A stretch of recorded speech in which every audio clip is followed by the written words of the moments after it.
first console I ever worked on was about 1970 at the Sound Factory in Hollywood, where I started, and it was a Frank DiMedio custom console, which we later sold to Seals and Croft, unfortunately.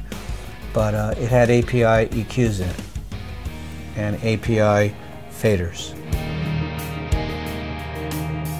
And the thing that amazed us was when you used the equalizer, you just hit it 2 dB and you'd hear it jump. And that's, you know, been the EQ of choice of mine for the last 4 years.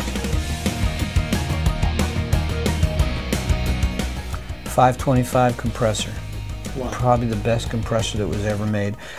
You know, I've only used that probably for the last 35 years exclusively on vocalists, and it's just the perfect attack and release time. And you know, if you want to make something sound affected, then you have to go to other things. But just for a great sound and how well it works and how easy it is to use, I never found anything better.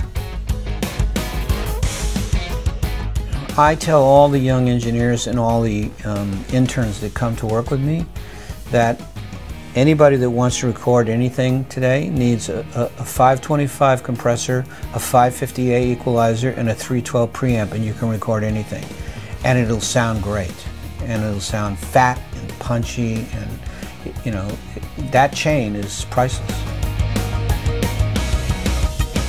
Well, you have to remember that all the Linda Ronstadt and James Taylor and Neil Diamonds and all the records that I did in the 70s were all done on an API desk. I never used anything else. I was in the Sound Factory all through the 70s, and then all through the 80s I had record 1, and that was an API as well. So they saved every session.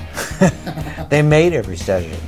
I never recorded without them. My name is Val Garay, and API definitely works for me.